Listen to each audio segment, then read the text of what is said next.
Yo ho ho! Yo, What's going on, boys? This is Grim Reaper bringing you another session, another podcast, another edition, another installation. More greatness compiled so tightly together that the density is immeasurable. Welcome to One Punch Man Chapter 139. As you guys already know, not only was the cover page incredibly informative, but the entirety of this chapter was position setting. It changed the landscape of our viewpoints on what the series is, what it has been, and what it's going to be. Whether it's Blast's true position in all of these heroes' past, whether it's the nefarious intentions of God today, or whether it's the survival of these heroes into the future. Today we're going to discuss the greatness that Murata and One himself has brought to us. Before we get to that though, how y'all boys doing? cooler. You know what it is. Doing alright. Oh shit! One Punch yeah, Man, the greatest. Yeah, fine. There we go. Carry on. Go. All right, so before we continue, guys, remember if you guys want to support the channel, support our endeavors, make sure you check out the links in the description for our channels. And also subscribe to help the channel in the process grow. But let's get into it, man. So Yes, let's talk about this box. I think I've put together an understanding, which I believe is credible. So I'd like to hear all of your what are your complete viewpoints? Like what information have you gathered and what do you think of or what do you understand is going on right now in regards to the cubes, Blast, and God? And any other storyline regarding to that? What are your complete thoughts and what do you understand so far? Go ahead, lead the way. What I feel that I understand, the only thing that I know for sure is that Blast has spatial manipulation, which is something that I did not expect. Other than that, I believe everything else that I can glean is purely speculation, even if it is well founded. For instance, the entity lying dormant underneath the base seems to be related to God in some way, might even be God. But we have zero confirmation on that, as far as I'm aware. And there's another thing that we know for sure. The box is related to that person. So yeah. Try and go in order from bottom to top. Alright, so this thing is described as a transmitter by our boy Blast. But earlier in the chapter, the guy who's speaking from the box to the box via telepathy says, place your hand on that box and make a fervent wish. If you are worthy, you shall gain power from it. And before that, he says, let me see if you are worthy vessels to bestow my power upon. So it seems like these boxes are dotted around the planet or wherever they're living. And whoever finds it can come into contact with this being. And then that being kind of can bestow powers on. At first, I thought maybe he was looking for a person who he could possess, someone who's powerful enough for him to inhabit, like a vessel. But it looks more to me like maybe he's actually trying to bestow power on someone, much like that character who bestowed power upon a homeless emperor.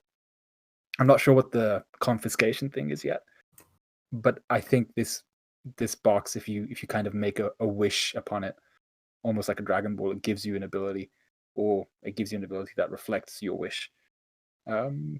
So yeah, that's kind of what I got from that, and I think the cover kind of sums it up in terms of it's almost like this breach between the two different planes of existence. You have the normal plane, and then you have this darker, monstery looking plane. Yeah. I think that was supposed to signify like we were speculating last chapter. Grimm brought it up, like if touching this cube was the trigger for us to see the figure, the big black figure that we saw at the end of the chapter. So it seems to be the case. So I guess like we're crossing over to a different dimension, and that's why we were able to make contact with the person who was addressing everybody. What caught my attention, I know I'm jumping ahead, but what caught my attention was that this person knew who Blast was, and by the way they were talking, it seemed like either they were just very surprised or they're even fearful of Blast. So I don't know. I guess that tells you a lot about Blast himself and about the figure too. Like maybe they aren't omnipotent to the point that nobody can beat them or something like that, just because how they address them. Like, you know, we've seen a lot of characters who are high up in power, and a lot of the times they're kind of dismissive of people, but the way Blast was addressed, they were saying it with urgency, like Blast, like you're Blast, aren't you? The way it was said, it was a little weird to me, but I don't have much speculations on the box. Pretty much what Sundown already said. This is probably the same person who gave Homeless Emperor power, just because of the whole make a wish thing. So yeah, it seems like they just give out power, and they also mention a consequence. So there's that, but it doesn't seem like we're going to get more with that, since Blast pretty much just picked up the cube and dipped. So that's what I got from it. Yeah, so at least bouncing off what Satsuki said, the way I saw it was, at least from when he goes, you blast, are you? It's more like anger more than anything. Like he's not happy about that blaster showing up, because this is probably a good chance for someone to make a wish. At least what I would assume is going on here is that he, going off what we were talking about last time when this being showed up, he was in like the fetal position, like he wasn't prepared to do something himself yet. So maybe he needs to like grant a wish, maybe by like having like vessels, like by bestowing his power onto people, that's how he can come out and use his abilities, by using someone as a vessel for himself.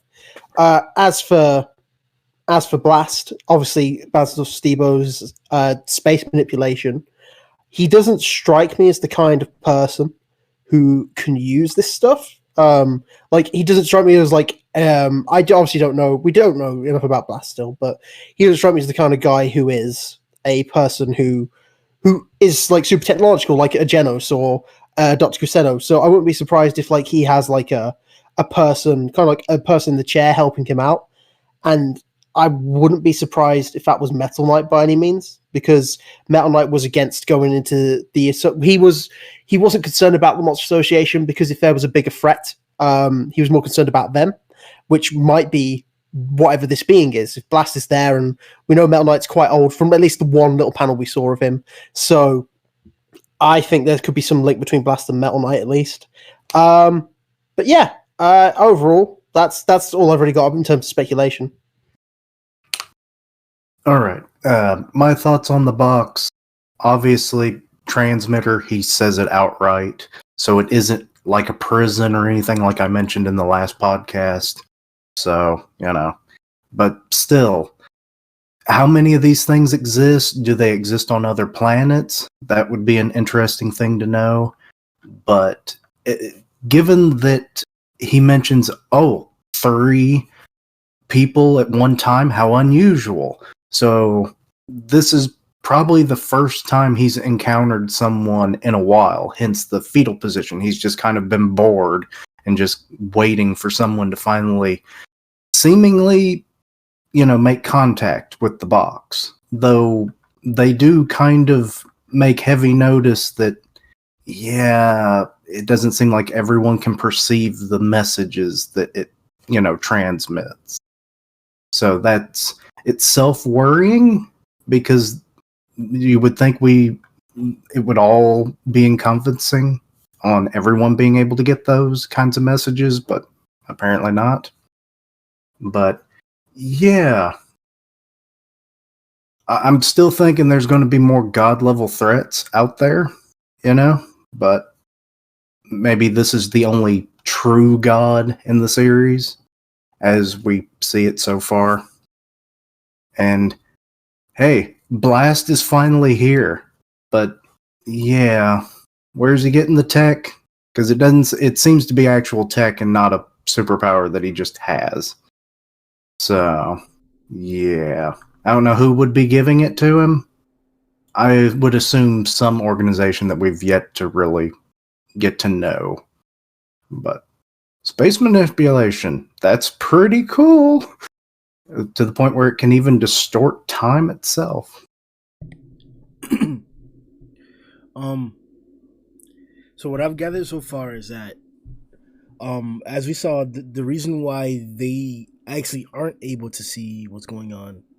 All right. So let me put it like this: the box is power is apparently a transmitter from what we've read, and it seems like they said it distorts time and space, which is why Blast said that like time is moving slower in the area that they're in, and that's also why I believe that we saw potentially like that shape of that thing, which Stebo said whether we can't confirm whether it's God or not. I agree. I think it's God, so I'm gonna pretend like it is for now. That's why I think that we were able to see it and they weren't able to see it because of the space distortion. When Blast arrived, he said, "You guys haven't accepted the deal yet, right?" So it looks like he can't really tell if you like got powers or not, which is this gives more evidence as to like why nobody has really noticed how Sairochi got this strong, or like I drew attention to the fact that Zombie made a comment about Homeless's like magic like power, but there hasn't really been any of the strings attached to that. So what it does seem like is that if you touch the box the first time without knowing about this deal, you'll be made aware of this voice, or it'll offer to you, or as we saw it, gave you instructions on how to proceed forward. Now, if you touch the box again while you're thinking of that wish, and apparently you'll be judged. I don't know what it means in regards to confiscation. Kishin just mentioned that he doesn't believe that it's a prison anymore. I am not sure. I think it has more. There's more to it than that, because if this cube is a source of somewhat odd power, and I want to point out that coincidentally, the cube we didn't see it present neither in when Sairochi got power or when Homeless got power. So this may not be the only way in which God can give power, but if it is a way in which he can give power, which seems plausible or possible, then I don't think it's out of the question for this to still be a prison. In which I give credit to like the statement of him saying, or you'll be confiscated if you're not worthy. They mentioned that he's been going around. The connection is that we saw Blast with the cube in a Tatsumaki flashback. She was younger, and when Fubuki was much, much younger. And the association was only made about 3 or 4 so odd years ago. So not only was there somewhat hero work going on a decade or so before this the current event or the actual association, but Blast already considered going after these cubes a hobby during the time that we saw him. So before that point, he had already engaged in looking for the cubes and was already like doing that often. We can connect it with the cover page here, where we see somebody in a spacesuit, somebody in deep sea exploration gear, and they're both going after boxes. So I think that's a homage to like Blast's travels or his quote unquote hobbies of going everywhere looking for these boxes. That's as far as I can connect it. That the way that this thing is giving power seems to be different, because it showed up physically, maybe to Homeless. It showed up like in the mind of Psychos, and a box physically spoke or telepathically spoke to Flashy and Saitama. So while I can't like make any predictions like you guys have, saying that like there was like some possession ideal that was like prominent or like seemed to be creeping, I don't want to disregard that either. Like I don't know, but like he said it could distort time and space. Like this guy just came in a black hole. Like I gotta say this. From starting off reading the story, I had no like zero idea that we would be lifting bases or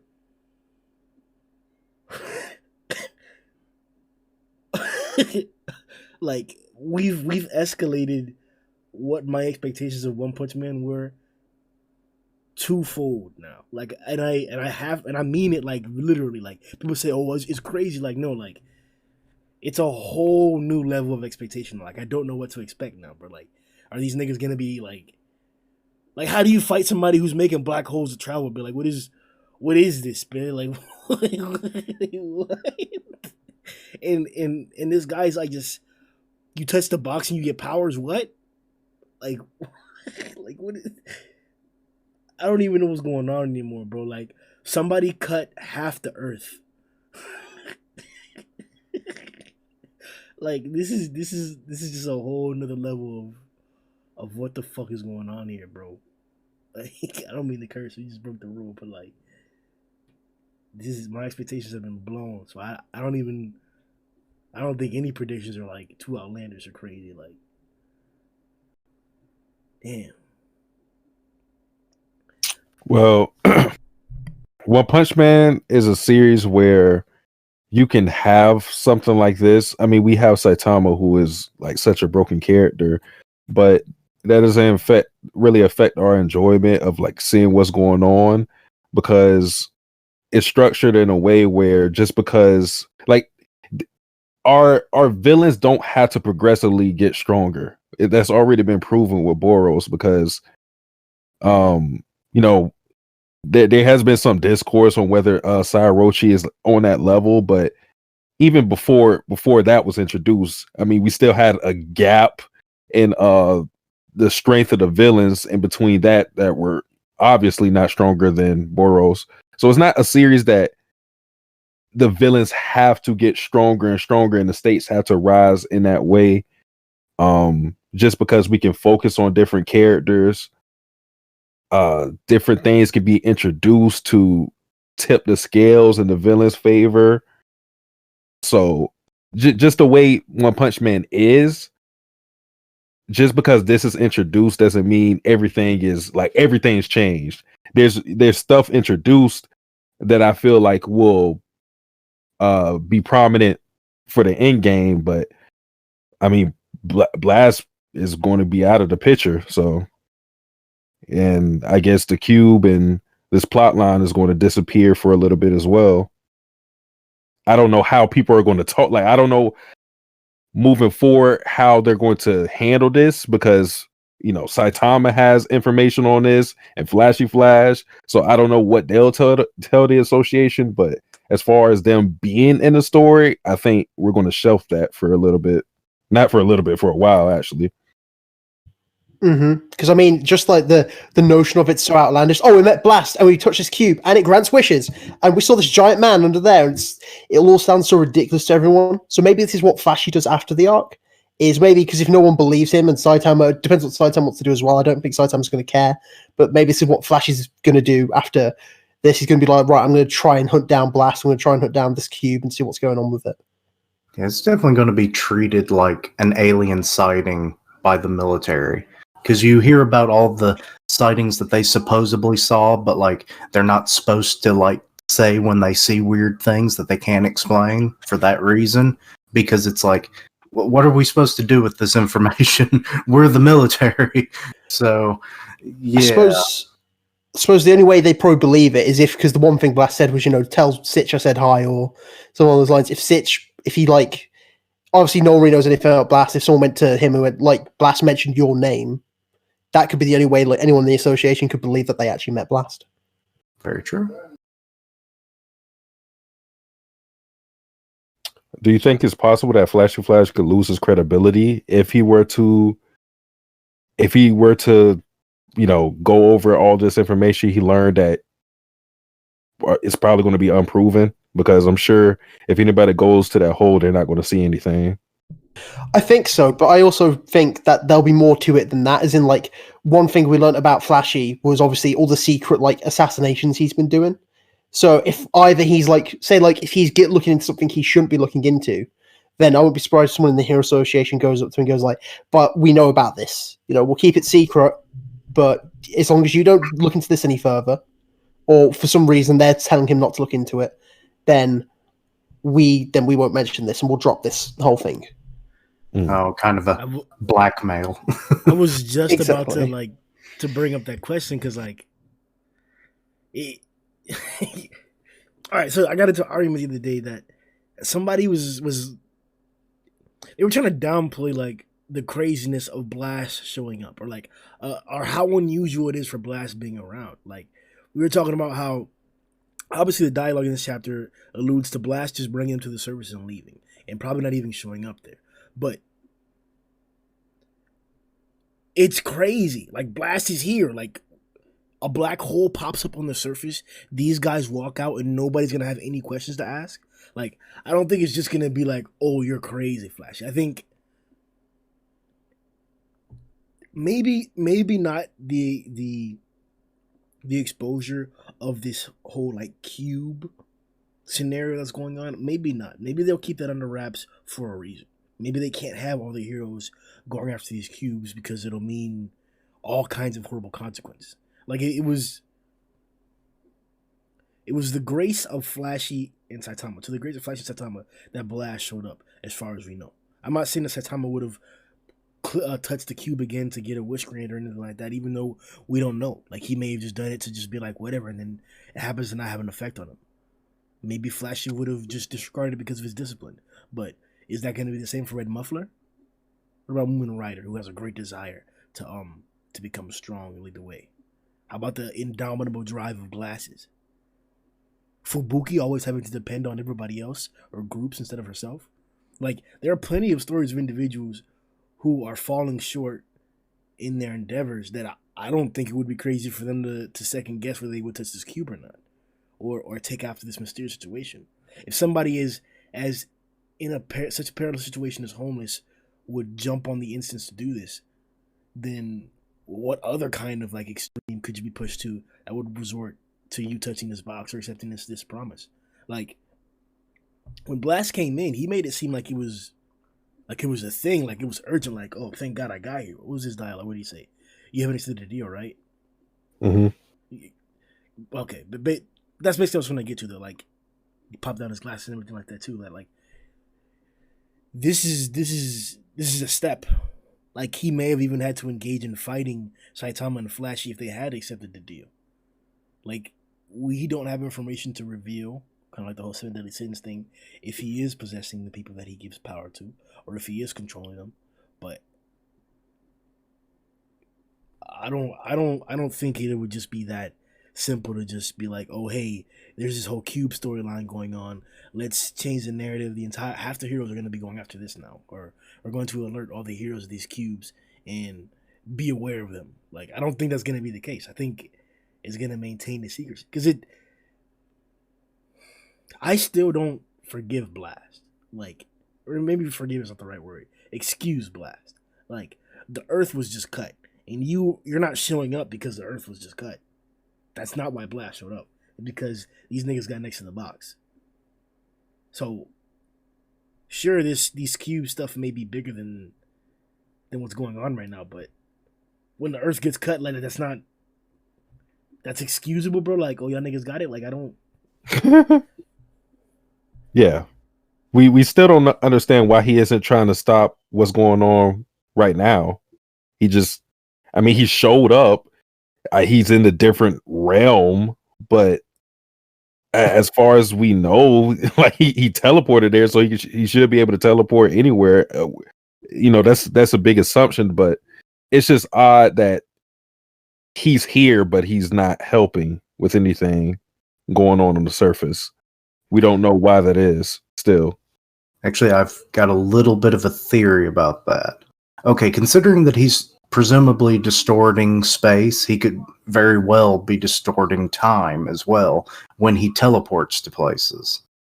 and using that capability. That's the reason why we don't necessarily see or hear anything from him, because he's on the move all the time, solving, maybe, some situation on, another part of the world or on another world entirely, on the search for these boxes. And then while doing that, it's kind of distorting time where, things are, slowing down, maybe speeding up, and people around him aren't even knowing that his presence is there until maybe well after he's gone. And then they realize, wait, there was a monster here and now it's dead. What's going on, kind of deal. Or, oh, there was a natural disaster and there was a tidal wave that was about to destroy our city, and all of a sudden the sea is calm. So it's like, just like miracles essentially are happening, but it's Blast all along. So maybe he's been helping, he's just doing things so quickly all the time, we just don't perceive it.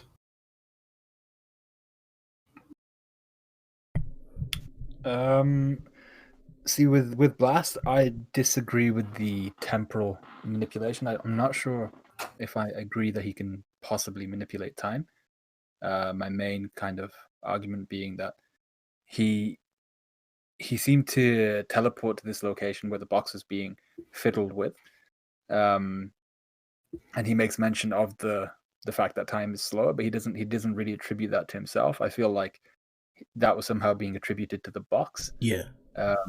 And if he could really tamper with time even, he wouldn't have had to ask the guys, did you guys make a deal with the box? He would have just simply tampered with time and checked to see himself if he can do that, if he can rewind, or if he can go to a moment prior to the one that he was in. He would have just checked to see if they'd done it. He had to physically ask them, did you guys do that? So I feel like he has the spatial manipulation ability where he can seemingly teleport from one position to another, but I don't think time comes within his manipulative skills. And also the other thing is his armor, which is riddled with a whole bunch of scars and things like that. I feel like even though it's inexcusable for him to have not turned up when a chunk of the planet got blasted apart or sliced off, it looks like he's been elsewhere, at least in battle, or he's just been keeping the same armor on for the last decade. And I'm not so sure I'm convinced he would do that. It seems like he's been constantly fighting. And the fact that he's got shades on as well, I'm just like, but why would, like, is this a dude that just walks around indoors with shades? He doesn't strike me as that type of guy. I feel like he was elsewhere doing other things, possibly in a super bright environment, where he was fighting against something, and that's why he's got all this damage to his armor. But then that might also suggest that there's a link between him and an active box, where if someone makes contact with the individual, this possible god, beyond the box, that's the only time he's notified. So he doesn't know where all of these boxes are, but as soon as someone or something touches it and they're being spoken to, that's when he kind of, I don't know, gets a tingly sensation in his booty or something. Whoa. Well, maybe the sunglasses are that. It was you this time. You're the one that turned a good conversation point into that gay shit, bro. Hey, that wasn't gay. Like, you never had a tingly sensation in your butt? Well, the sunglasses. Well, we need a healthy dose of that gay shit. Oh, Lord. The sunglasses may have like some kind of sensor, like if there's a radiation that the box gives off, as you say. Like he doesn't know where the boxes are until they're activated. So they give off some kind of signature. He can see it with the glasses, and then he knows to teleport to that location. He did call it a transmitter. Like that. Yeah. So I reckon it's one of those things where it has to be active for him to then detect it. And however he detects that, he then teleports to that location.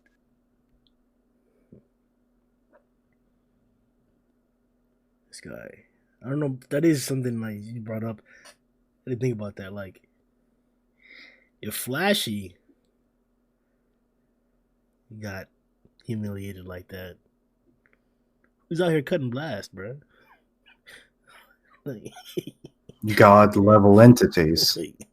Well, the thing is okay. We know the situation with Homeless Emperor, for instance. He was a regular human, and then he got turned into a dragon level threat. What if a stronger than a human entity acquired the same level of power and jumped up to, take that for instance, or some other quasi-god level threat or something thereof, of Like a god level threat. And, they're going to give him a bit more of a challenge. So, and those might be more common than we think. Alien worlds maybe, or other people on Earth maybe, that, actually train themselves to be above just a regular human. And then they get that power boost. If it's the same, that's the really just the theoretical notion, is that it's the same every time. Or it could depend on the wish, or maybe it pulls out the potential of the user with each wish. I don't know. There's a lot of ways this could go. But so I think that's probably who's fighting him and causing some level of damage. Ones that actually get that much of a boost from one of these deals, which are monkey paw situations.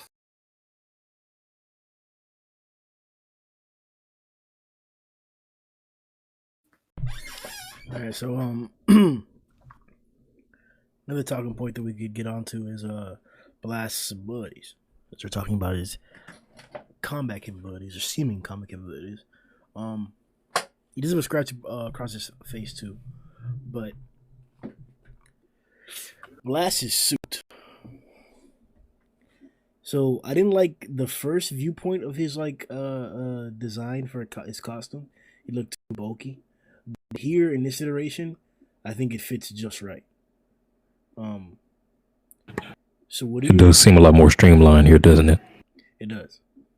Still got them Piccolo shoulders though. Hell yeah. Nothing wrong with that. The cape too. I mean, I love them too. It's just Gotta pay homage. there's less bulk. So it seems like not only were the black holes coming from the little circular donut things on his hands, but he then proceeds to create a hole or a portal that, as the box is falling down, instead of falling back into his hand, it falls through this and disappears. It's like a pocket, or if there were to be a pocket dimension, this is what it would look like. So, what are your thoughts on Blast's design and his powers?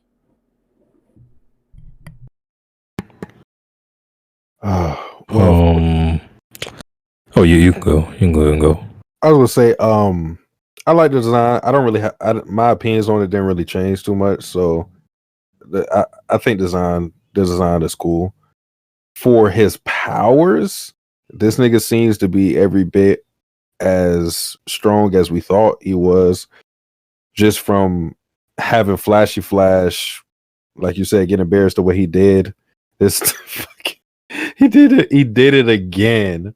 He tried to attack another person out of the blue again, and it failed terribly. You think he's going to learn his lesson after this one? Bro. That's what it is, bro. He's like, "You're not stronger than me.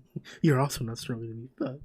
I can't even respect Flashy Flash for that, because, bro, it's just out of the blue. Dog, you can't just keep trying to sneak people. Because, I'm thinking about it as I think about it always in the way of, what if that shit worked? What if you hit him?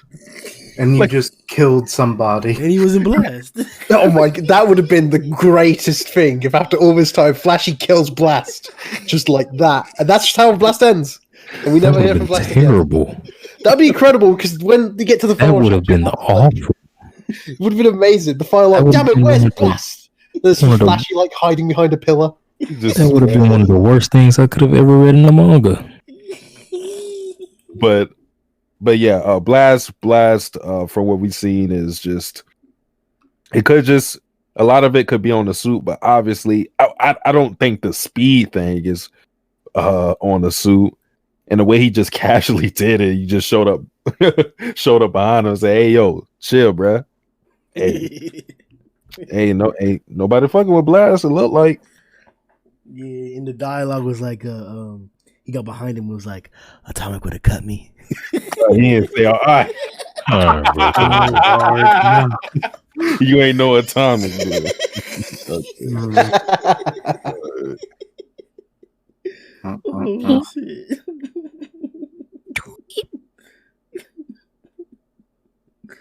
All right, go ahead, Steve.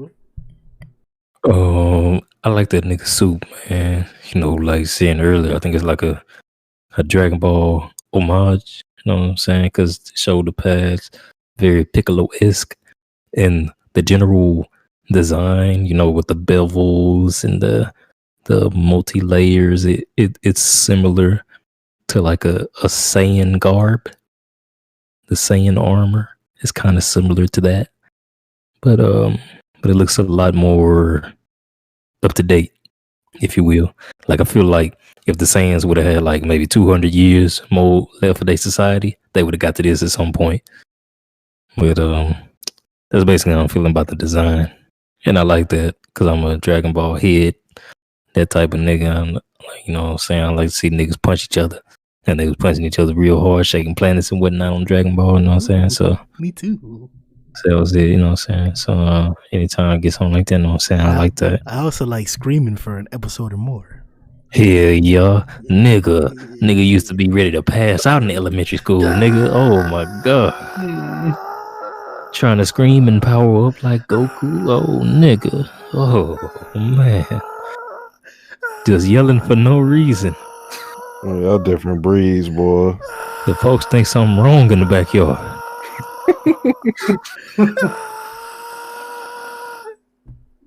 But yeah, then what else? Oh yeah, the powers. His powers is raw as hell. Spatial manipulation. He got the Infinity Gauntlets. You know what I'm saying? I think that's clean because they come together. Because on one of them, it looked like a little Egyptian symbol or something, and then they both come together. They form that infinity, and they go swirly and do that thing real quick. And you know, yeah, swirly, do that thing real quick, and then they come back, and that nigga go, oh, like doing that thing to niggas. You know what I'm saying? Look at that. You see that? Look at that right there. Oh my god, it's that nigga. Yeah, it's almost like they're spinning, and then when he smacks them together, they connect the lines there, and then they intertwine. Yeah, man. That's what I was saying. Infinity. You see that? That's the infinity. Well, see, now you know why I think that he has some minor levels of time manipulation. Because, like, why would that be a part of the design then? I think because it looks cool. Yeah, because the infinity could also refer to the void, you know, of space. It could just be spatial manipulation. It could be. You don't have to be time based. Could be connecting like two different like points in space together. Yeah, like each. And he manipulate that like Obito. Like each circle is a different point in space, and then putting it together, the line in the middle is like connecting it like the actual wormhole. Yeah, Blast got both Kamuis.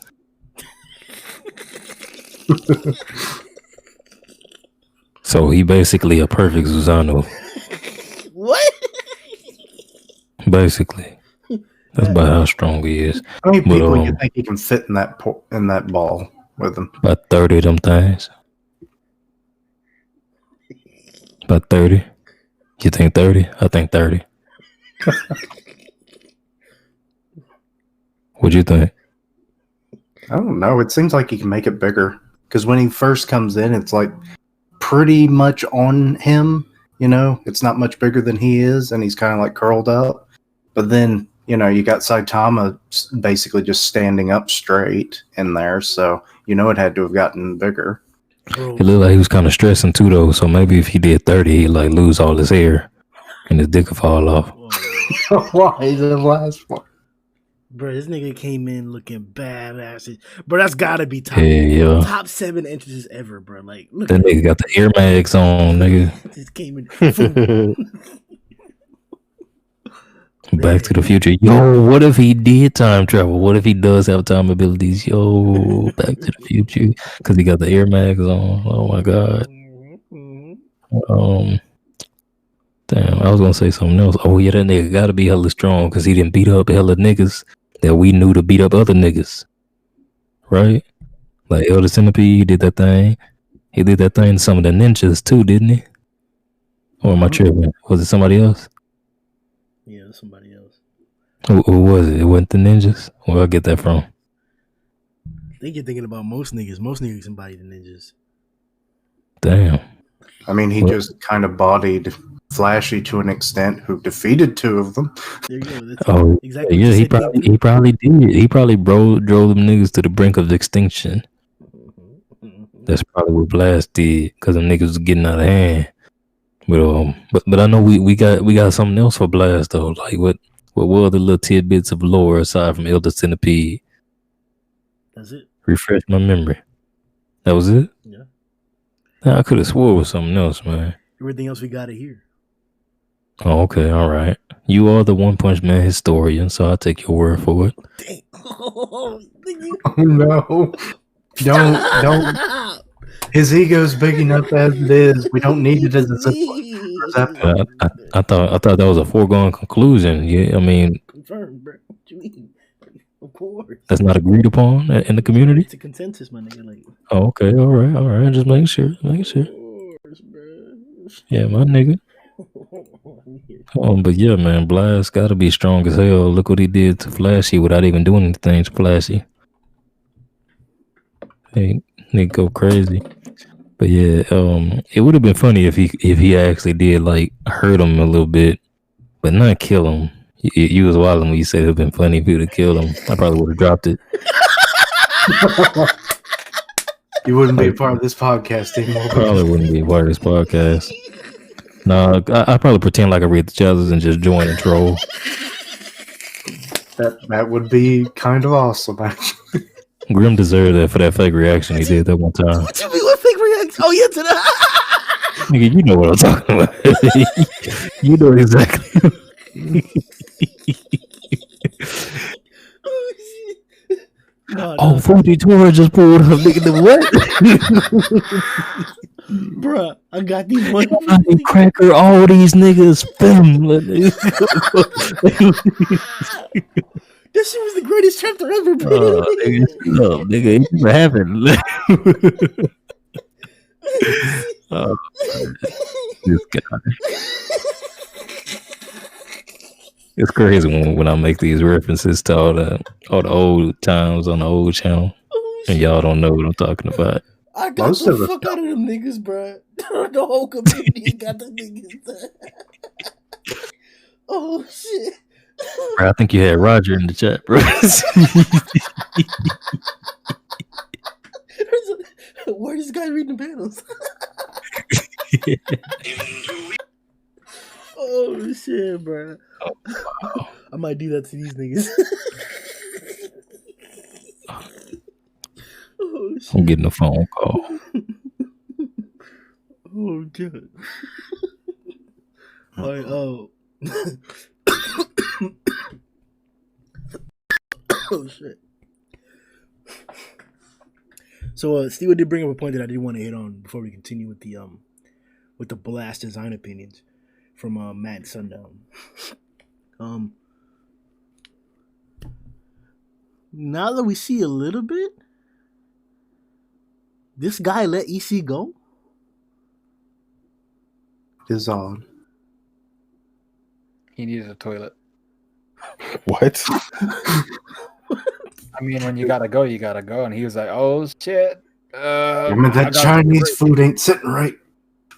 That'd be what's it? Orange chicken? I don't know what I ate there, but I gotta go. He dipped.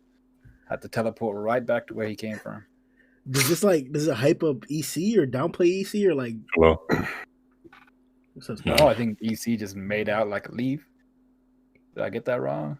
Yeah, I think Made out like a tree and leave. Yeah, that's the Made one. like a leaf and got out of there. another Back to the Future. Probably reference, getting but, mad.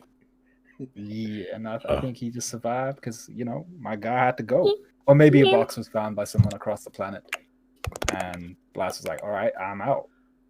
That's more important. I think it more so downplays Blast because I don't know. You just got to get the job done. Like what we've seen from him, that should have been like easy work from him. Like easy work, you dust off your hands, go back home. I don't see how he let that nigga get away. Do we know? Were we ever told how much of a threat Elder Centipede was when he faced Blast? Nope. I think we were told that he's gotten bigger in his most recent appearance.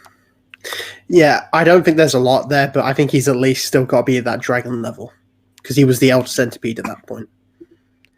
Yeah, I mean, because just this chapter, Blast doesn't seem to outright like you're a monster, so you have to die. He doesn't feel like that type of guy. He doesn't kill the toilet creature. What's his name again? Monocle? Yep. Monaco. I'll kill it. Fuck that man. I ain't saying it. Monoculate. He doesn't kill her. So maybe Elder Centipede begged for his life and was like, I'll never be bad again. And he was like, well, alright, cool, we'll just sign here and we good. It could even be something along the lines of he was fighting him. Maybe if like the glasses are like can pick up the transmitters, maybe he picked one up. There was like a brief moment of distraction, and then the Elder Centipede was like, "Bye," that's all. Yeah, I think that would be probably the most plausible for me.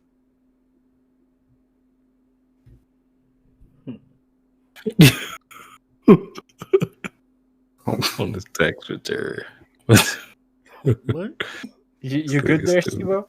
Oh, damn, I didn't realize my mic was unmuted. I was reading something. My bad. All right. So Matt Sundown, what are your opinions on the design and powers of Blast? Matt, you want to go or should I go? You can go. I don't mind.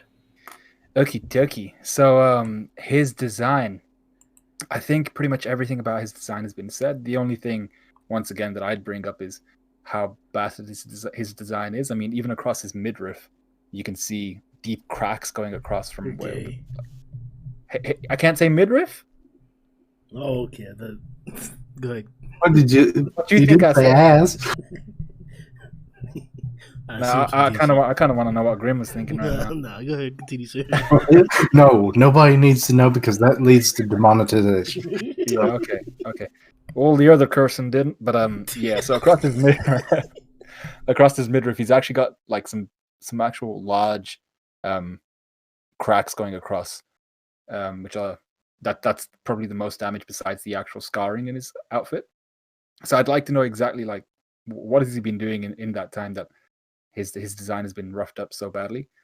The first time we saw him, I don't think we got a good idea because his hair looks pretty light here. And I think the first time we saw him, there was a lot of shade going across his head and across his eyes.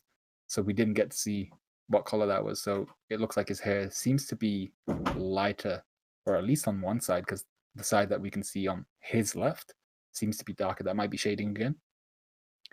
And the only other thing I'd bring up, which Steve-O actually made mention of, and I was going to say the exact same thing, was how this guy seems to have like some form of eternal Mangekyu Sharingan. And I'm not sure if that's going to play a part later, because when we were first introduced to him in the Tatsumaki flashback, his eyes were shadowed, and now his eyes were covered again, and then he lowers his glasses to show that he has some strange ocular formations. And I'm just like, is that important to this character? Is that something central to Blast? That it was hidden at first, and now we're being shown it, and we were shown it quite like distinctly, like, yo, remember these are his eyes. I feel like maybe that's got something to do with it. Maybe the guy does have Kamui, and he can teleport between kind of different planes or some shit. He's basically Kakashi's dad. But yeah, that's what I thought about his appearance. His powers, yeah, I think I've already spoken about his powers. The spatial manipulation, at the very least, is awesome. I like that mini portal he made. But I'd like to know, once again, he's made that mini portal, so he's opened up kind of an exit to this this plane where he's at. But where does it lead towards? Where's the other side of that portal? Does he have like a base, or does he live in space or some shit? I don't know. I'd like to know. Yeah, it is kind of weird that we don't actually get to see where he's taking them. I mean, he says to the surface, but given his capabilities, that could literally be anywhere on Earth. he might take him all the way back to the Hero Association, which would be hilarious. Just completely remove Saitama from the situation entirely, which I think most people want, because he just obliterates everything too easily, and then it's no fun in the long run, you know? You think it's possible that he has no idea what's going on? Which one? Blast. Is possible. I think it's probably more like, I think he knows what's going on, but he probably thinks that the heroes can handle it. Yeah, I agree with Matt. Like he knows what at the very least, like he's got faith in Tatsumaki at the very least, you know. And we've seen what she can do, and obviously he might not know the situation she's in, but he's probably like, hey, look, Tats can handle pretty much anything, and if not, then that's when I'll show up. Yeah, always the panic button. All right, what do you think, Matt? His design's awesome. Love it. I mean, I love his entrance, like you said, Grimm, but I even love like the small panel, just on the off chance, like when he teleports in, on the off chance you didn't know who it was, the first thing you see is on the back of his boots, it says Blast. His design's cool. I like the scars on him, shows that obviously, like what you guys have been saying, that he's been fighting, and he's like, it's not necessarily like, and it's not weak opponents that are actually damaging him, as we can also see from the scar across his face. At least the main thing I took from everything from Blast with here is, at least what I think they're trying to present to us is he's kind of like a better version of Saitama, like in the sense of, right, like you look at obviously Saitama's suit, it is like a very generic superhero suit, but Blast has a generic superhero suit as well, but it's cooler. Obviously Saitama's got no hair, and like I've like, at least what I saw from Blast's hair was like he's graying, his hair's gray, like it's starting to gray out more than anything. He's just been doing this a while, that's what I took from it. And obviously, like what we've seen in relations to Blast abilities is, you know, the only other people we've seen do things like this is Saitama. Obviously, Saitama lifts the cube. We know the cube's super heavy. Blast is spinning on his finger like a basketball. You know, Saitama outspared Flashy. So did Blast. But then, of course, you've got like the added powers. Obviously, you know, the teleportation, like the pocket dimension stuff. Like it wants you to go, this is like a cooler version of Saitama. Like, is he a better version? No, because it's Saitama. But that's what I took from his design more than anything. I don't know what it is. I think just adding shades made him immensely cooler. But I'm excited to see him do stuff, and I'm sad to know that we will not see him do stuff probably for the longest time. That is a sad possibility.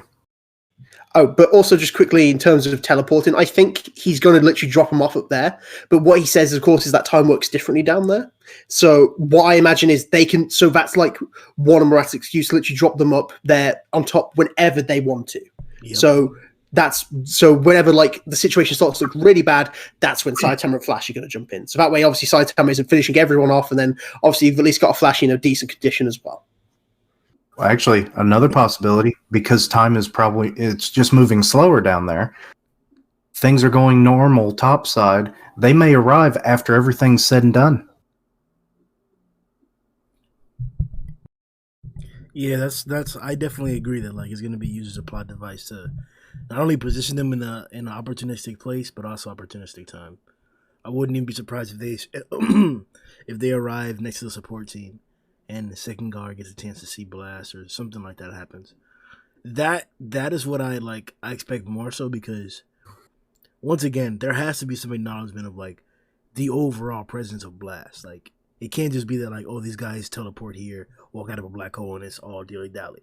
Unless they come out by themselves, that's fine. But I'm expecting somebody to see them, and maybe even somebody to see Blast.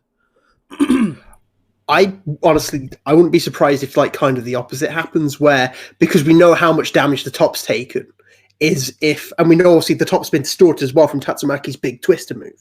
So if like they are put somewhere different where no one is around, because obviously we know it's a massive chunk of the city that's been like involved in this whole battle, and no one's there, and maybe even Blast isn't even there. Maybe by the time they realize like they're up there, Blast is gone. He's not even there. Yeah, he could just seemingly run away if he wanted to. He'd be like, wait, I sent someone, and then he's gone. He didn't even teleport. Because that seems to take more time.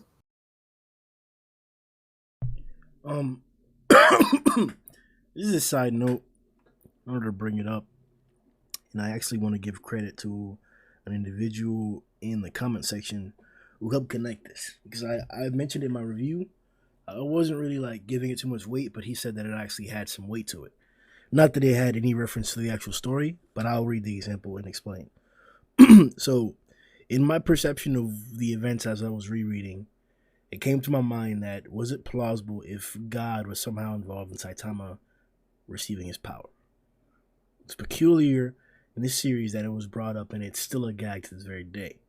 Not only how Saitama's trying to teach Genos how to grow his body physically, but the obvious absurdity of Saitama's training regimen to get to this point. Not only is his actual training regimen not that rigorous once you get yourself used to it as a normal human, but especially in a world like this, there has to be some of the properties as to why it got him so much stronger so drastically. So to say that there aren't examples of individuals taking similar philosophies to do it, I would say that Glass is a clear example of that, of working hard. Maybe even Goro is a comparable example of that. But it's peculiar that in, I think it was 3 years time period or a certain amount of time period, Saitama was able to reach unimaginable heights. So I wanted to ask you guys, though I don't myself believe it, is it plausible or could you find a connection between God giving powers to Saitama? See, I don't know if it's like, I don't know if that's credible. I really won't speak to that because I just don't have enough information to speak on that. But I'll just say my feelings on it. Would I want that to happen? No. And I just, for what One Punch Man is, I just like the idea of Saitama getting to these heights off of pure effort and the ridiculousness of, you know, him just doing push-ups and get into this level of strength off of, you know, everyday tasks that, you know, some people just work out every day and they do that.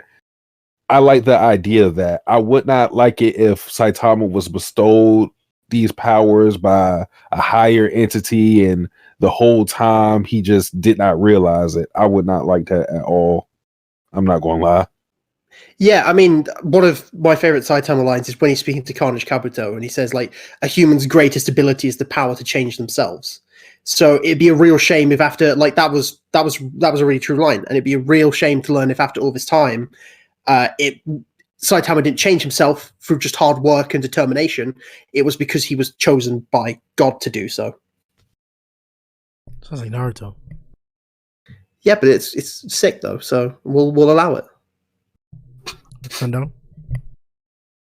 Yeah, I agree with both Satsuki and Matt.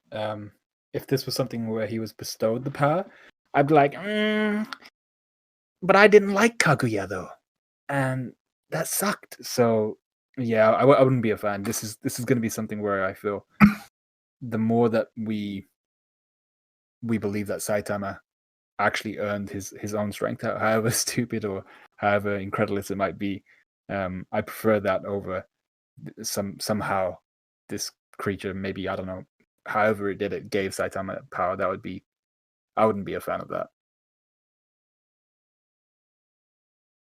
Steve-O?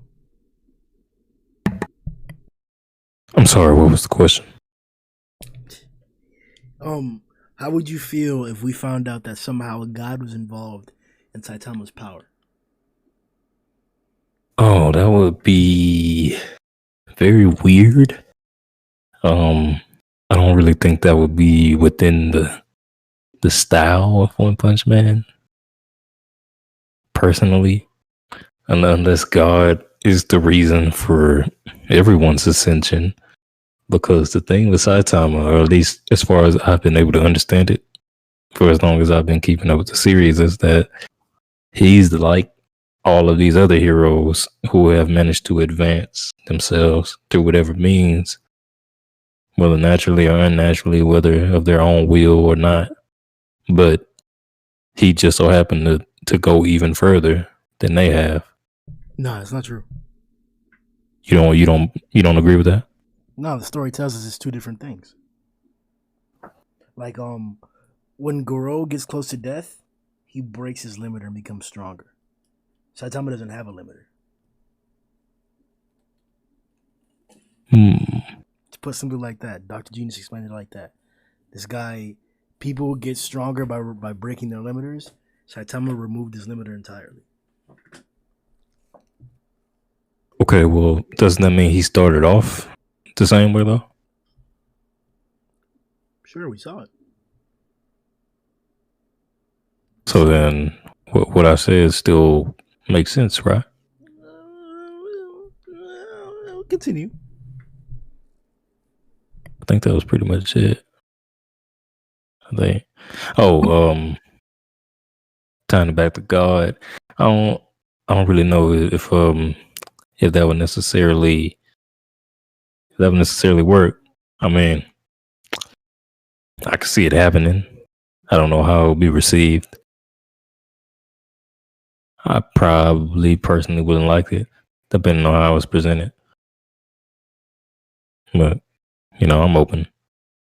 It's not like it'll be a make or break type thing. At least not for me.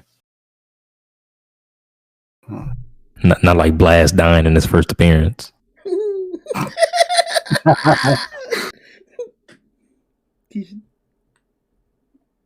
Basically, it would ruin the series for me because, Saitama, as we've seen in his backstory and everything, he, through effort, blood, sweat, and tears on a daily basis, has achieved what he's achieved through his own efforts. If we find out that he just acquired power in some other way, knowingly or unknowingly, it would just kind of wreck his whole arc. Like, it's better that he got to this point where he's like just looking for a challenge because he's pushed himself to such a degree where nothing is ever going to, oppose him on any level. But then to find out, oh no, it's because I blessed you with power or something like that, and it's like, so I fucked over your life and everything just because I wanted to. No, it's much better, much better for the narrative and Saitama as a character if he just did it all on his own. We haven't gone yet, right, Matt?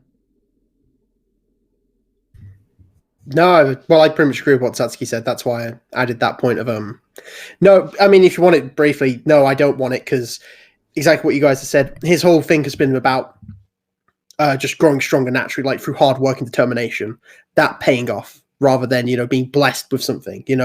It's the difference between talent and hard work. And also, if he is kind of done by God, then wouldn't that kind of nullify the whole limiter chapter we had at the same time? Yeah, maybe. Unless Genius couldn't perceive that factor or that variable. I mean, to work for the other side, of course, if he's a man of science, how can he predict what God would do? But from what we've seen, Genius is the smartest, genuinely the smartest scientist in the series, from the things he's been able to do. So if he says this is it, I feel like he's got the best idea of what it actually is. 100%. I took that as the author telling us a situation, not an opinion. Yeah, I mean, unless it gets revealed for some other reason, but I agree with you on that, Grimm. Well, with that being our thoughts on that possibility or that implausibility, this is what Isaiah Garraway from the comment section had to say. I doubt God has anything to do with Saitama breaking his limiter, especially with how Goro seems to be breaking as well. Plus the whole point of how Saitama is basically the anomaly that just got luckily removing his completely. Also, funny you mentioned this idea because this was part of an idea of what Murata thought the ending of One Punch Man would be. His was that God gave Saitama powers, and when Saitama beats God, he loses it. But it still goes his everyday life as usual with Genos. Though it was just sand ending, or just an ending, or sand ending, I guess his fake ending, he thought, or just an ending he thought, and he mentioned how one hadn't told him of any future plot line or even the ending, but that one has the beginning and ending already planned out. So to summarize, I guess he's saying that Murata, whenever he was first learning about the story, also thought about this, but one hasn't told him about any future plots or the beginning of the series or the ending that he already had planned out. So it's pretty cool that come up. No, that is. I mean, there's all kinds of stories like that, which is interesting to read. Like even when it's like the Limited stuff, like Murata said himself, then he was like, I don't think the Limited is all there is to it. So that explains why now he didn't think that. But even just like how they come up with the story, I think one said he came up with like the story pretty much in a day. As in, obviously not like all the beats like in depth, but the least like, okay, this is what I want to happen. This is where it's going to be at the beginning. This is where it's going to be at the end. Cool, that's it. Kind of like an Oda sort of thing. He has the whole series plotted out, but as time went on, he found more ways to expand the universe that it's taking place in. I think I have a plan, bro. He said it would take 5 years originally, but as he, found stuff to, for the characters to do, that's why it's going on. What? Bro.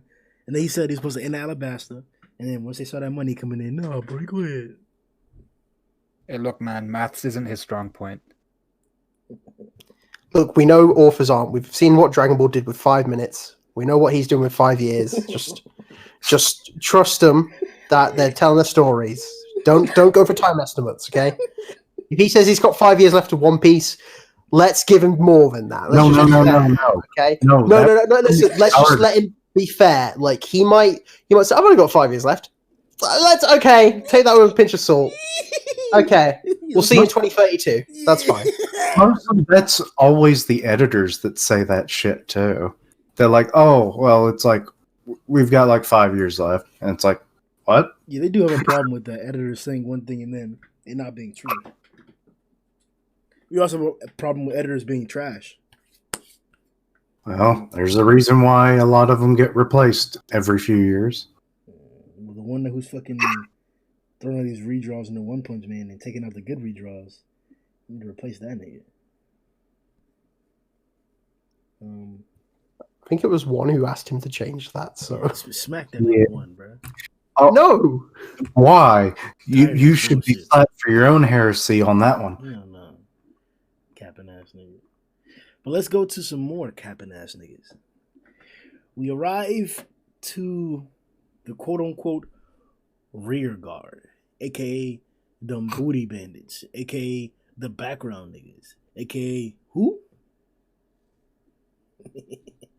The rear guard. Did you just say that about Child Emperor? Did you just say that about Child Emperor? Listen, bro, I've said it 4 times now. I don't care anymore. He's lost all credibility, especially in this chapter. Sealed it for me, bro. I'm sorry. I should have trusted you guys. My doubts have made it harder for all of us. Shut up, bruh. You do know he's still a child. Yeah, 10-year-old. How dare you feel that way? Bro. Like, y'all, like, stop pretending like the first iteration of Child Emperor wasn't that thing. That nigga was that thing, bruh. He led, bruh. Child was that thing. The first iteration that I remember seeing is him just sucking on a lollipop in a meeting. I'm like, well, who is this kid? Quick request. Grimm, can you read Child Emperor's dialogue in that voice again? No. Oh, Lord. No, gay. You do No. Well, y'all could hear because I was muted. I didn't realize I was muted, but I was laughing because like Grimm was making fun of him like as if he's not a child. Like, exactly. Yeah, bro. Fuck that shit, dog. This nigga had like.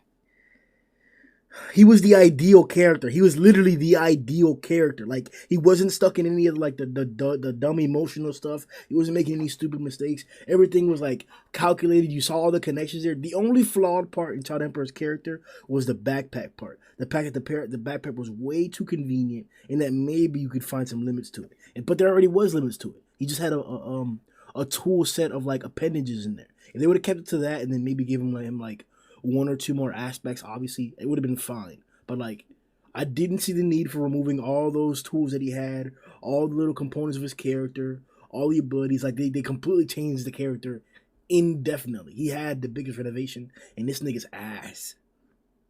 Guys, do you know what I hate? I hate when characters recognize their own faults and learn from them. It makes me so mad. It makes me so mad when a character recognizes them, and other characters support them with recognizing those faults, and they emotionally grow and develop from it. Yeah, That is development. it makes me Grimm. I'm so glad you brought this up because I hate so much when a child who's like been in charge of this whole operation makes a mistake and he feels bad about it, and then everyone's like, "No, it's fine," and that makes him trash because he made a mistake. You know, I like. Don't you hate that, Grimm? Don't you hate it when people make mistakes and they're not perfect all the time? Especially Child Emperor, bro. Especially Child Emperor, that child who should be doing everything perfectly. Fuck Zombie Man for being supportive. Wait, hold up. Well, first, I do want to say something about the Child Emperor thing real quick before I forget. I'll level with Grimm here. While I don't think the moment in of itself is bad, I do think the timing is a little off just because of what's going on right now. Like if this happened when all the fighting was done, I'm fine with it. It's just weird that it's happening in the midst of the battle still.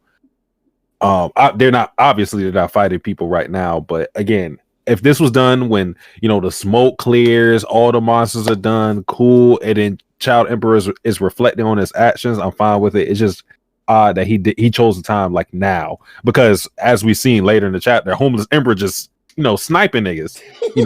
They should not have their guards down to that level to where they should feel like they can even reflect on their actions right now. At least that to me. My boy, bro. When do we get to Homeless? I mean, that is a fair point. They're supposed to be the rear guard. With Zombie Man, the fucking Zombie Man, I'm off the bandwagon. Why is he patting this nigga's head while butt ass naked, dog? The grooming. I can't do it no more. He lost. Tatsumaki, you up? Metal Bat still my favorite S class, but Tatsumaki, you second. Zombie Man, you lost your place, dog. I don't know what's going on. Oh, he was number 3. He was the trifecta for you. Yeah, he was number 2, man. When that chapter dropped, chapter 101. Oh my god, he sold me on that chapter. He sold me completely. I just love the whole vampire hunter thing. Van Helsing out, but nah. nah, dog. You butt ass naked dog. Nah. Let it be known that I think it was like last week or the week before that they made fun of me because I was complaining about all the smiling that was going on. Satsuki just complained about patting somebody on the head. So okay. We was like, okay. Hang on. Yeah, I just realized something about Grimm. They were a master and student smiling together. This is a fully naked man patting a child on the head with a little smile on his face. It's bad imagery. Murata, you got them bad optics, dog. I mean, I get it. Because it's not like he took off. It's not like he took off his clothes and said, let's do this, Child Emperor. Like he just lost his clothes. So I get it. It's not. There's no sexual connotations with it, but it's a bad fucking look. And I feel like Zombie Man should be conscious enough to think like, hey, I ain't wearing no clothes. Maybe I shouldn't pat this kid on the head right now because it's wrong. Keep my distance. Coming up from behind child, like it's all right, Emperor. No. No. We don't need that. We don't. Need... I'm still wondering why hasn't Child Emperor like come out with like a weird sewing machine out of his backpack and given him something to put on? Like, I'm surprised no one's at least gone. Look, here we got a spare set of clothes, man. I mean, the dude's walking around with a backpack.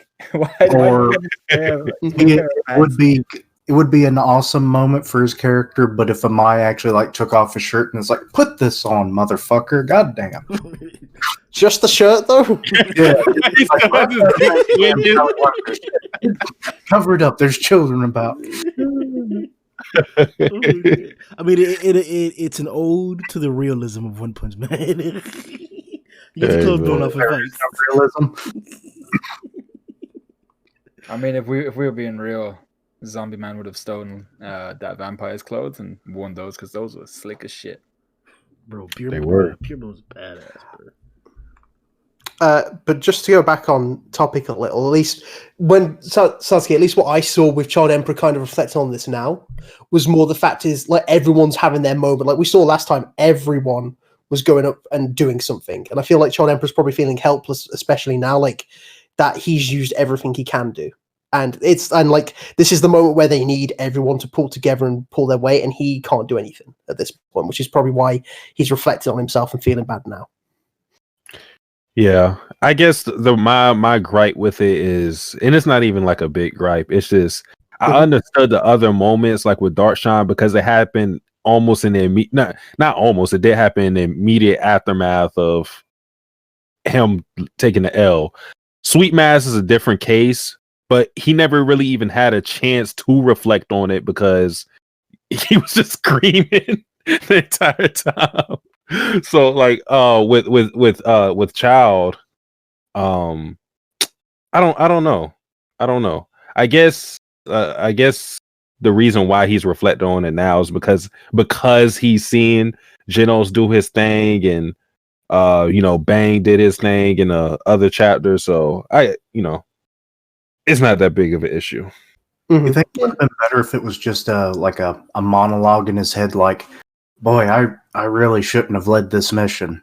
And then he brings it up vocally later on after everything's said and done. Would that have worked out maybe a little better? I think it would have. Yeah.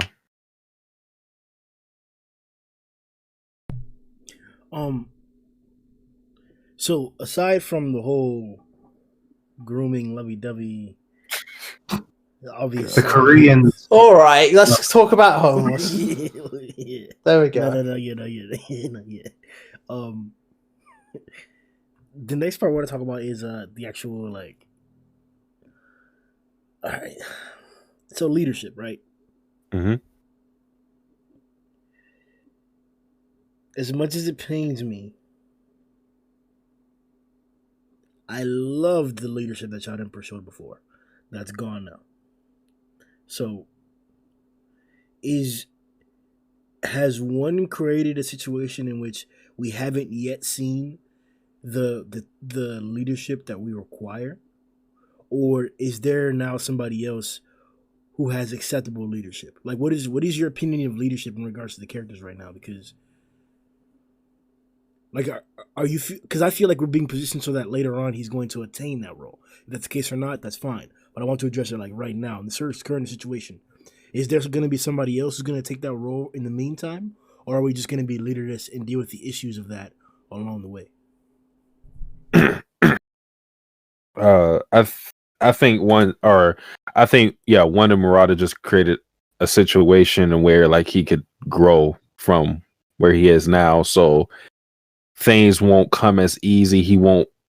He has to analyze situation. He has to think about moments like this so that he won't be the perfect leader that we probably thought he was before all of the events went down. I just think it just gives him room to grow rather than just having him be perfect. That's just how I see it.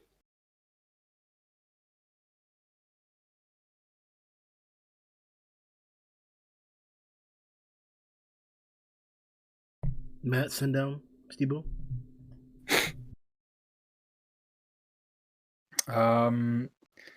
Yes, I think like Satsuki, this is an opportunity for him to grow, rather than just kind of tearing him down. And I suppose one of the big points is that, and it's why I'm not actually. I like what Zombie Man said here, and how this will hopefully encourage Child Emperor moving forward. And I don't like how it was done with him being on. But in terms of what was said, I really liked it because Child Emperor he's the only person here that's had to deal with actually leading the S class, which are renowned for their inability to be led, especially in a group like this, in a team actually working towards a distinct goal that they share. So for him to do that was always going to be a tall order. It was going to be a large task. But for someone with more experience of just life in general, Zombie Man telling him, making an effort to understand others is the most important part. That's what, we're all human after all. I really felt like that was a really motivational kind of thing to say to someone like Child Emperor, considering that's the exact mistake he made, which was he refused to understand the perspective of others, and that's what cost him kind of the companionship or the cooperation really of both Silverfang and Genos. So I think, yeah, once again, this is a moment for Child Emperor to grow, and I don't think he's going to lose his position of leadership. If anything, this is going to improve his standing, because everyone, even in my mask here, which I was surprised about, gives credit to Child Emperor saying that, you know, you're the one that's the leader of this team. You're the most human of us, kind of giving the idea that, you know, you're the ideal human. You're the person who we can trust to make the best decisions for kind of humankind within the S class. So yeah, the fact that Mai said that in itself is super important. But then Zombie Man's assistance in directing and steering Child Emperor's kind of sadness is really important as well.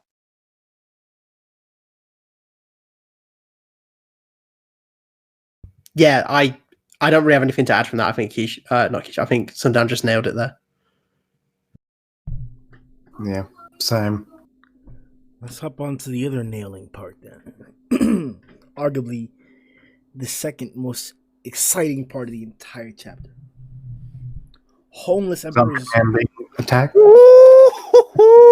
Homeless Emperor's assault on the rear guard. That was a really good segue, by the way. Yeah, Kishin interrupted it, fucking clown. I'm really good at it. So arguably one of the most exciting monsters we have in the series. He came in an appealing manner. His character design is relatable because we're all slobs here, and bruh, the powers, but the powers. Wait a second. Well, actually, no, he's not lying. I get it. So there was a pic in chat of a certain slobby looking person. Let me just find it. Dog, I'm not going to sit here and say I relate to homeless Emperor. I don't relate to let's find that picture, Sundown. I know which one you're looking for. I don't relate to this motherfucker in the slightest. You know you do. No, that entrance though, that was dope as hell. They was up there talking. We're all human. No, everybody up there, you know, hugging each other, naked and shit. He came in with them things. He said, "Boy, what part of you is human?"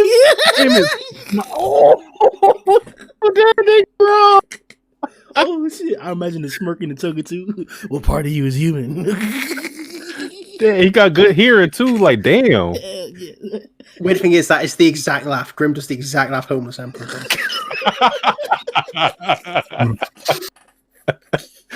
Oh, I gotta hear Homeless Emperor laugh.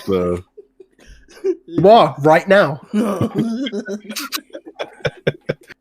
that sub will kill it, bro. Hell yeah. No, that shit was that was probably my favorite part of the chapter. I'm not gonna lie. I'm a big Homeless Emperor fan. He just anytime he shows up, man, he got beef with Zombie Man, dog. He ain't shoot not one other nigga, not one other person, and he could have did it. He did not shoot not one person. He said, "I want you." I was like, "Oh damn." And the thing is, you know what's funny about it? He knows he's fucking immortal. And he's still not going after other niggas. Why? Oh shit, bro. Really Would he be a top 5 character? Is if instead of saying what makes you human, he said, "Can you put some clothes on, please?" Get away from that child. He's actually the hero. We emperors have to look out for each other. Away from that child. Someone like Homeless Empress said, "Put some clothes on." I'd be like, "Hey, wait a second. Your backstory was a bit weird, bro." Oh yeah. Your boss told you take your clothes off, and you were like, "I'm gonna do that, sir. I'm gonna do it in front of everybody." True. Oh, it's gotta be. Get away from that kid. It's gotta be that. Oh shit. Dang. This is the canonical laugh you want Homeless to have. Oh shit. That's a fucking classic, bro. Oh shit. I do have a quick question for all of you. Do you think Zombie Man has gotten faster? Because he reacted enough to push Child out of the way. Yeah, I didn't like that. Let's slow down. Yeah, I think that's like because look, bro, we saw a bullet get next to his eye. Like it's not like Zombie shot the bullet and then like Homos reacted to it beforehand. No, like the bullet was next to his eye and he moved an orb to block it. Like the speed at which you can manipulate and move these orbs is crazy. So I didn't like the fact that Amai and Child were able to escape. I was hoping that Amai would take some big damage, maybe lose an arm. But we already seen what Amai's little thing is. But I think what Zombie is justified. This is oh yeah. But It's one of the more gory things that's happened to him, surprisingly. Get your dick blown off. Yeah, I genuinely think this is some of like the best armor has done. Just in like how much studying he would have had to do just to draw like that amount of guts coming out of someone. It's crazy. Oh man, this guy is How's it- like homeless, man. Go ahead. What were you gonna say? Who? You? I was just looking at the guts and the part that's like right there on the ground. It kind of looks like a face. Might just be me. Now that you mentioned that, that does segue into the next. But you see, look at that, bro. You helped build the next segue, bro. I don't even know how I segued with that. Bad segue. I had a quick question about homeless. First of all, like, do you think it's coincidental that it can't be like that? The two humans that are struggling with their monster side are up against the monster that's got the most human appearance. And also, this is genuine, right? Because obviously this could be a chance of redemption for my mask because he can't have the same excuse against like Fuhrer Ugly that he had before. But genuinely, do you think Homeless Empress's teeth would actually like freak out at my mask? I'm being dead serious about this, guys. Like, if he's doing something and then Homeless Empress starts talking to him and that's like gives him like a moment of like weakness. When's the last time you flossed? 3 years ago. Bro, there's gotta be some reason to like drop a Mai. If you guys keep sucking a Mai after he gets scared of Homeless's teeth, there's no hope. Nah, it's, yeah. I feel like that just can't happen because it just no. Because all the like, just think about all the monsters he's fought. Like, you can't tell me none of the monsters he fought look pretty, have clean teeth, straight. Nah. He better not get shook of no damn Homeless Emperor's teeth.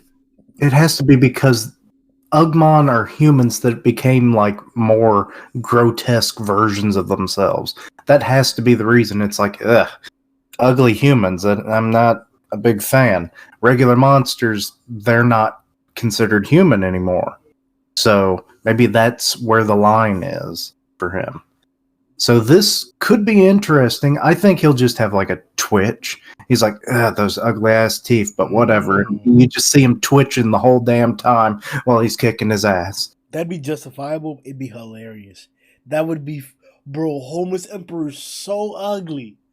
He's so ugly that I might got a twitch, bro. It's like, I can hold it together for this ugly motherfucker. He ain't as bad as the I dare not speak his name. Wait, what the fuck was his name? Actually, does he even know for Fuhrer Ugly's name? President Ugly. Fuck that. No, President. President Ugly, Overgrown Poochie, Black Sperm and Tazoon. We respect them because they're their official English names. Oh, screw those names. It's ironic that the cutest nigga in the series is the judge for the ugly niggas. Wait, the cutest? Whoa. Wait, what? Who are we on about? He said that. Someone clip that. No, that was a Photoshop. Photoshop. All right. Deepfake. That's what it was. Yeah, deepfake. All No. right. No, I think what Matt said was really, really interesting. The fact that like he said, we have two people who are struggling with their humanity. Not really Zombie Man, because it seems like he's at peace with himself, but definitely Sweet Maz, because we've already seen what Zombie Man's at peace with himself. I think he made a. I remember this distinctly. It's the real reason I'm saying Cap. That he made a face whenever Amai was talking shit, and he was like, "Are you even human?" Or like, I think he was like, "Hey, why can't you die?" or some shit like that. Like he was questioning. Yeah, he did. Yeah, he did react to that. Yeah, yeah. He looked angry. I'm not saying no, but I'm saying it's not to the degree that Sweet Maz. I think he's constantly thinking about it. I think Zombie Man would be, you know. I was gonna branch off somewhere. Yeah, he's Sweet Maz is more insecure with it. Let's say that. Let's say it's still there for Zombie Man. It's just something that's probably, you know, he's a lot more content. Yeah, at least I feel. But yeah, going up against Homeless Emperor, who's he's kind of like a monster. From what we know, he's a monster, kind of like Garo, or a monster like Psychos, to where I don't think those we're going to see any of them eat monster cells at any point. They're just humans who are on the monster side. So I think it's interesting that those two or these three seemingly are going to be the ones to fight. I don't know what Child Emperor can do, considering that he's depleted. So it seems like those two are going to be matched up with Homeless Emperor. So that would be pretty cool. I feel if Sheldon was to do anything, he can literally just watch the fight and try and like spot an opening. Like if he like observes Homeless enough to go, okay, he's got like patterns like this. If you guys attack him now, then you'll actually be able to land a hit on him. Okay, that could work. I'm going to be very heartbroken whenever they manage to defeat Homeless, mostly because of who it is. Well, secondarily because of who might beat him, but mostly because like. Yeah. Oh no. Yeah, bro. Like, I just love him so much, bro. Like he's, I don't know, bro. Like the name was like,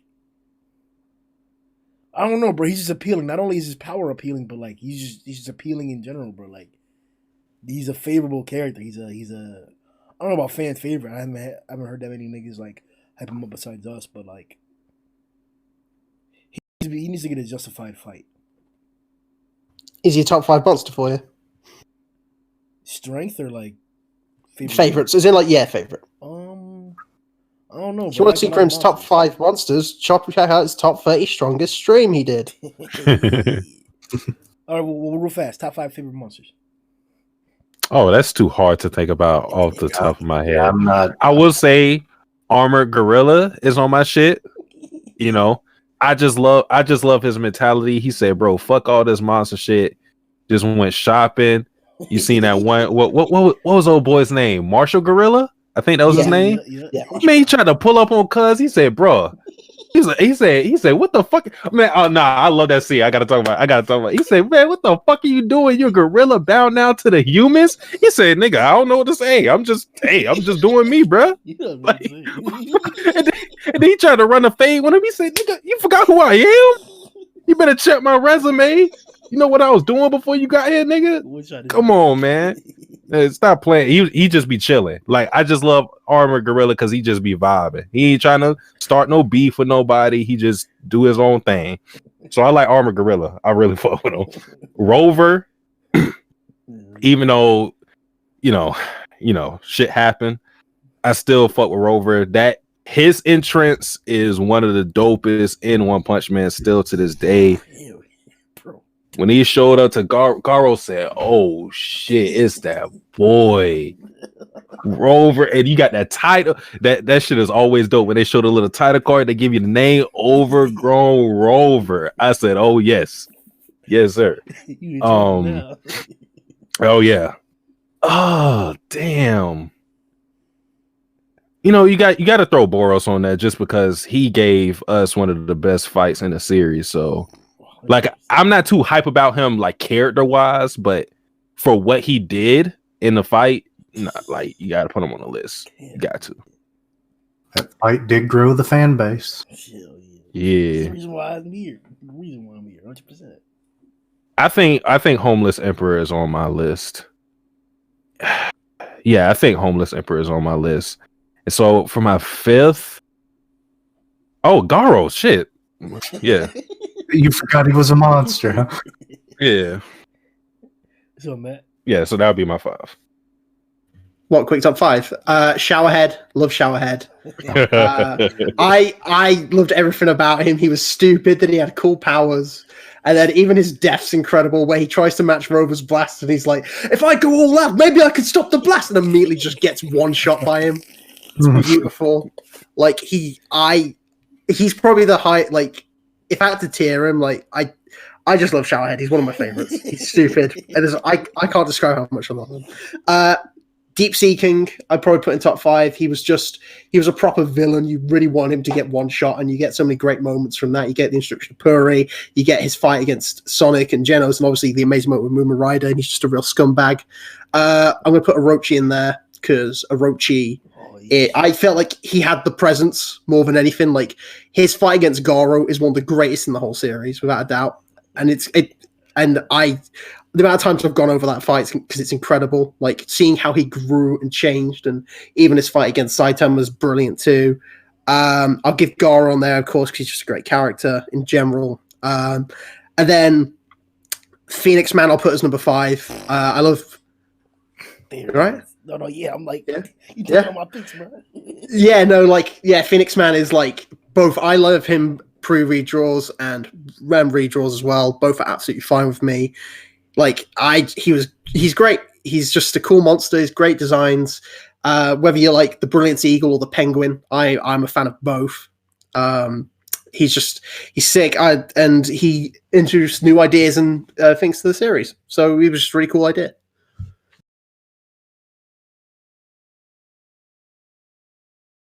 Sundown, Kishin, Steven.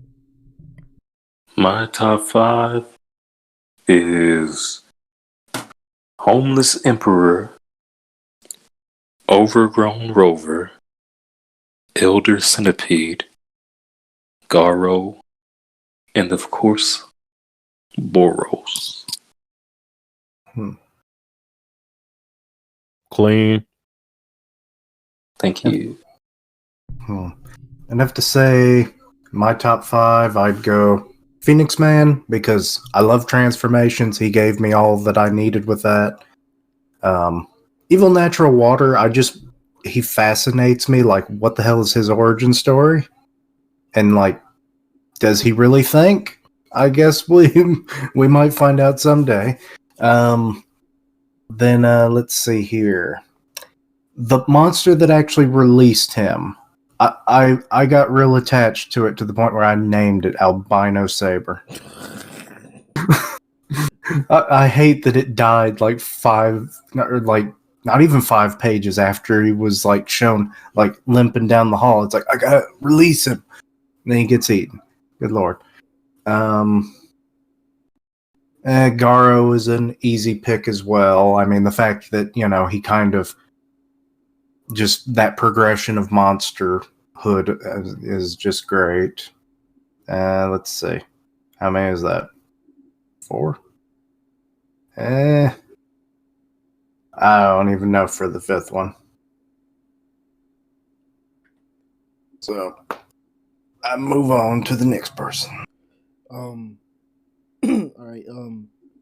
So my top 5 is so Phoenix Man, obviously. You guys know I'm a big deal about that.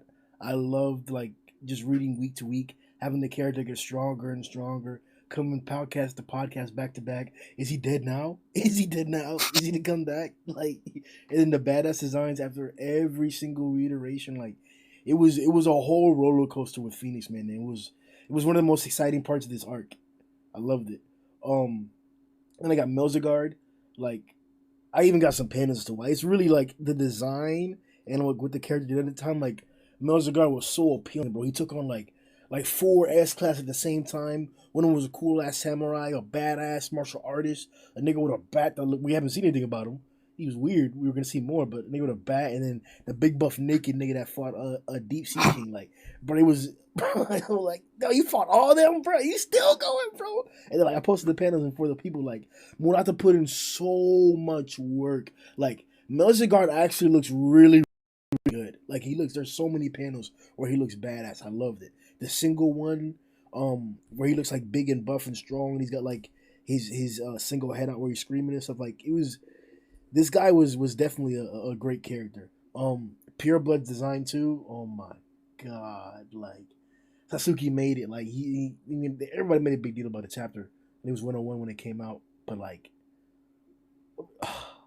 to me, Zombie didn't make the chapter. It was Pure Blood who made the chapter, bro. And Zombie reacting to Pure. Oh my god, bro! Like, bro, Pure was out there catching bullets, bro, flicking bullets back, bro. Like dodging bullets midair, bro. Like he speed blitzed Zombie after he shot his bullets, bro. Like it was right, ripped the monster apart. Like started sucking Zombie's blood and then spat him out because it tasted like shit and it was black. Like, bro, like the first introduction that we got to a vampire was badass.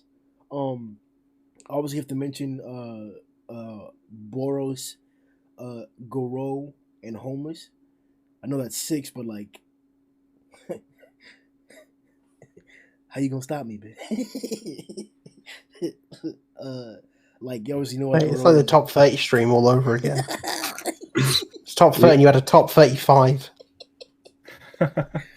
Like you all know the greatness of Goro. Like I'm still anticipating the next stage in like Homeless is everything, bro. Like it's Homeless, bitch. And then obviously, I know it's only a bit, so it doesn't matter. I've changed my mind. Kick out Phoenix Man, put Goketsu instead. Wow. Broketsu. Goketsu's amazing. And I'll add Boros to mine to make it number 5. Sundown, top 5, go. Boros. Phoenix Man. Maybe even Gokets. Who else do we have? I'm surprised you didn't mention the Snowman dude. Just tempted. So tempted. I Gato. forgot. Who else? I actually really like the design, just from a design perspective, of both Pure Blood and that death character which Tatsumaki bodied. Evil Eye. Yeah, that's Oh yeah. Fair enough. yeah. So that would be. I think I went through 6th, but you can take any 5 from that. Fucking Matt. All right. So to close off the chapter, in the previous installment of 138, we got to see Tatsumaki actually finish lifting the base out of the ground and use her powers to twist it into a drill shape, which he's now not only previously threatening but now assaulting Orochi with. We could talk about the scope of this attack. We could talk about how gargantuan this is, but let's talk about the one and only question that really matters. Is Orochi dead? You gotta be, man. That Please. portion, Yes That- and no. yeah, I'm with Matt on that one. Yo, kill that nigga, please. How much more shit can he like? I'm not even saying it from a perspective of like I just want the heroes to win. Like, damn, I just want him to stop suffering. Like, damn, bro, keep killing this nigga like this. First he was a king, then he was a slave, and now he's mincemeat and going down through the earth into China. He's gone blendered, so it's like, is he dead? Is he alive? Who knows anymore? Oh, he getting smacked, man. I mean, you guys, I don't know if this is that, but like you guys see on the last page, like those, like it looks like 2 eyeballs in the black shape. Yeah. Yeah, as in like Orochi is done. Like he's not going to be part of this arc anymore. That's fine. Yeah, I'm pretty sure that portion of Orochi is Gonzo. He's not coming back from that. Mostly because he's too far away from like any like regenerative sources of blood. So he'll just dry up and die. What if Orochi finds a box? All right, that's enough. Is Yeah, what if Blast merges with Orochi? All right, can we keep the fanfiction to ourselves then? It's like, oh my god, he can match your moves and spatial awareness and travel and everything. Holy shit, Saitama, get your ass in gear. We got a real threat now. And then we find out Blast is the bad cyborg, and then it all just. That's why my eyes were weird, because they're made out of glass. Y'all niggas really think it's that far fetched that Orochi isn't dead, and that what if he finds a box? I think the box thing is more far fetched, but him being alive could still happen, and I'm worried about that. I mean, there is a chunk of him that was stolen. That's what I'm on about. I think Orochi's done with this arc. I think he's alive in the sense of Dragonlight's got a piece of him. So he might come back in another form. He just may not be himself. I don't think we're going to see any more of him for the rest of this arc, but I think Orochi could be alive. If there's a reason they want to bring Orochi back, that's the easy way to do it. Mecha Orochi. Oh, what if we start combining the samples he's stolen in this arc? We get Nyan Orochi later on. Well, if Dragonlight does have Boros, there could be Borochi. Wow. Oh, Lord. He's like, I came back because guess what? Now I have 9 lives. And plus, I'm the king of monsters now. I was king of an empire in space, so whatever. More to the resume. So is there a consensus? Like, are you guys saying that? Well, I don't think he's dead, and I do think that he probably won't come into play the rest of the arc, but I don't think he's dead. There was actually, I think it was a volume cover that somebody pointed out had this like little pharaoh's head in the corner, and there happened to be a box, and those things were like all in a pile of treasure. I'll see if I can find that picture. You know what I'm talking about? I think it was Kishin who pointed that out, because he also pointed out that there was like the pharaoh's tomb next to it looked like Oculat. No, it looked kind of like Boros in a way. Like if his people had come to Earth, you know how like people have been saying for millennia now that like the reason why the pyramids are the way they are is because like aliens came down to Earth and like enlightened the people of Egypt in ancient times, and that's how they were able to meticulously make these things and some of the other technologies that they acquired. Because like some of their symbols on those pyramids look like modern day tech, which is kind of weird. I mean, it's maybe just a coincidence, but you know. But yeah, it's just a pharaoh's sarcophagus with one eye. What else is that supposed to be other than some kind of alien? You want to point out that he just went off talking about aliens, pyramids, and tech. I'm crazy. Leave me alone. You already say it to him. All right, but he might be talking about aliens and tech. There's a wall painting. Oh, this nigga's in the Matrix. Yeah, I wasn't sure if that was my connection or not. If you Sundown touched the cube. He's downloading his power. Everyone fear him. Yeah, you're still messing up, Sundown. Like, yeah, we can't hear you yet.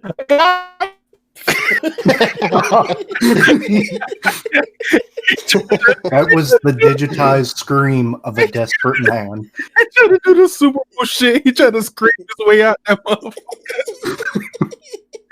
He got his ass confiscated.